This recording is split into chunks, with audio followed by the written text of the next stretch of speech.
I give you a year, Dana White, before you were no more, Mark Hunt says in an interview, in a reaction to the announcement that the UFC was ending its USADA program starting in 2024.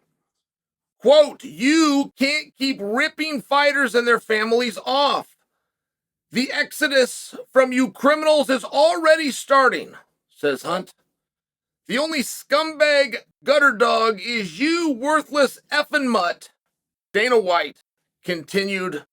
Mark Hunt, imagine waiting for my lawsuit to end so you could try to force USADA to put McGregor in without testing. Why make rules when you don't follow them or enforce them yourself? It isn't over yet, boy. All right. So I want to start at the beginning and I want to personalize this. Do you know what I think of Mark Hunt? You don't know my opinion of Mark Hunt? I think he's really tough. And I think he's really good. And I think he's one of the few. He belongs in the same category with Alex Pierre, Israel Adesanya, and you got to go all the way back to Maurice Smith. That extremely rare category where a skilled kickboxer comes in to a free format fight, right? Mixed martial arts. We have not seen very many stand-up only fighters who, as adults, with no childhood experience, as adults, 24, 25, in Mark's case, 30 years old, before they ever go into their first grappling practice, and they make it to the highest spots in the sport. And whether Mark Hunt won a world championship or not, he's beaten a lot of guys that were world champions in MMA. So if he beat him at the wrong time, right? He beat the right guys, but at the wrong time. And he beat the world champions, but they didn't have the belt at the time. Or if you just go and look at the showcase match that he had at UFC 200 against Brock Lesnar, which is largely what stems all of the anger that Mark Hunt has. But if you look at that, I do have to put Mark in that same category as Maurice Smith. And until recently, it was only the two of them. That is very elite, very rare air. And even now, there's four. Pierre, Adesanya, Hunt, and Maurice.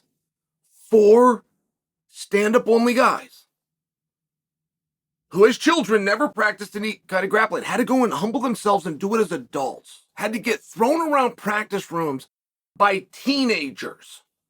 When the whole world's looking and talking to them, they're on the marquee, they're going out to Vegas, they're going to headline arenas, but they know the secret. They're in practice with, that's who does grappling. It's one of the reasons that jiu-jitsu gyms are full, but you'll never drive down the street and see a wrestling gym. Like, as well as wrestling has proven its effectiveness as a martial art, you'll never see a wrestling gym. But like adults are aspiring, right, the local police force, these guys that are trying to learn how to defend themselves just in case, you'll never see a wrestling class. Just the way that it is. But to learn wrestling, it does exist. It's in our junior highs, it's in our high school. So if you want to learn it as an adult, you've got to humble yourself. You've got to go in and get beat, get thrown around, get outworked by 14 and 15-year-old kids. It's a hard thing to do. It's a really hard thing to do. It's really rare. It's why most guys don't do it. So I bring that to you because I look at Hunt very favorably.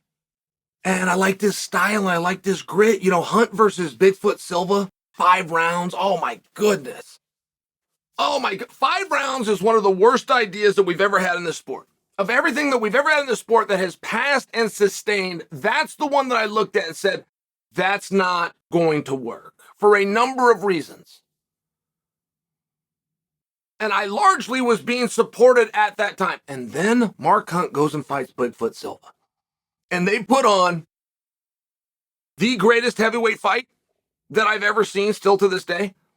Would any of you like to correct that or argue with that? I don't think you would. And if you did, you would at a minimum concede to me, boy, it was one of them. For me, it's number one. It's the greatest heavyweight fight I've ever seen. In fact, it is the only heavyweight fight that I've ever seen up until that point and still to this day that 25 minutes after the fight started, I was still invested and enthralled, and there was still just as much action. That is just a really rare thing for anybody to do, particularly with the heavyweights. But I'm complimenting Mark Hunt. Like, these are all just memories that I had. And I would have known who he is if he had never come to the UFC. I saw him over in Pride. I know what he did in K1. I know a lot about Mark Hunt. I read about him. I got some magazines, and he's on the cover. But I wanted to look at him or respect it in the same way as I do had he not had his tenure within the UFC. And I only suggest that because that's the great irony of all this. The anger that Mark has towards the organization. It was a time within that organization that Mark's reputation and his legacy was formed, at least with me. And so it bothers me how upset he is. And the lawsuit that he just had dismissed that took years of his life stopped him from getting fights. He was so angry. He could have gotten fights. He could have made millions of dollars. He doesn't do it because he's going to make millions of dollars another way, which is through the courtroom. And I was so confused who was giving him this advice. If he sought out lawyers and they said, look, this is an uphill battle, but we'll take the case. Send over a retainer and here's what we're due. But we'll let you know right now, there's not a huge precedence for this. This is going to be an experiment. If they did that, more power to them. But if they didn't, if they made him believe that he had standing in this matter and that they had a reasonable belief that they were going to prevail, he needs to sue his own attorneys. That is terrible advice. He never had a chance. Never. And he might not know American laws. He might, I don't know what it's like in New Zealand. I'm just telling you, that had no chance. And now I read the quote that I just read to you, and there's not one sentence in there that is correct. And so now I'm starting to wonder, who is giving Mark information? Is he gathering it himself? If he is, where is he going? Because I don't want to put it on Mark. I'm not ready to do that. I wanted to defend Mark. But if he's getting information from a media outlet in New Zealand, they are botching the reports. There is not one sentence of what I just read to you that is correct. Not one. So where did he get that information? Is he listening loosely? Does Mark have something and it's a more sensitive issue? Is he being advised by the wrong people? Is he getting it through managers and trainers who are misunderstanding? I don't know what's happening here. There's not one sentence that he just said that's correct. The UFC ending their relationship with USADA, first off, is not the UFC ending or even slightly changing their drug testing policies. They are still going to have 365, 24/7 random testing. They're going to have a different company doing it. But the athletes will never feel that. The athletes will never know that. I mean, just by example, right in a broad stroke, that's the UFC's business in terms of who they use. But it wouldn't matter if it was 800 requested test or if it was Quest Diagnostics. It wouldn't matter if it was LabCorp. It wouldn't matter if it was your local CVS pharmacy. Your job would still be the same, right? It wouldn't matter who your employer chose to use for drug testing. They will tell you at 11 o'clock on Tuesday, go down there and give a sample. You don't care who's doing it, right?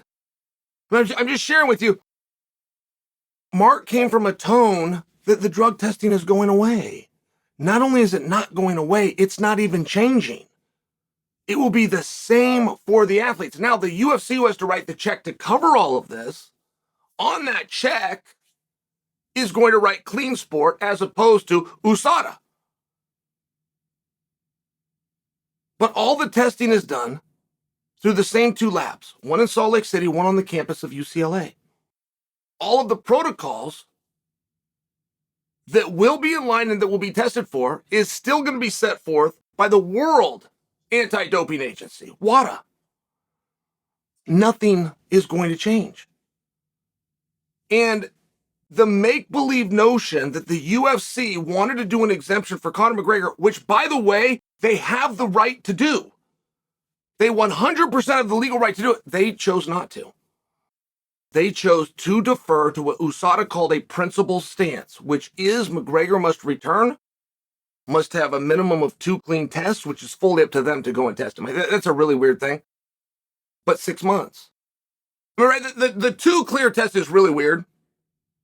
If you say he's got to sit in there for 6 months and he sits for 6 months, but you haven't come out and tested him, so now it's 8, 9, 10 more, we haven't tested, but you've got the right to test him.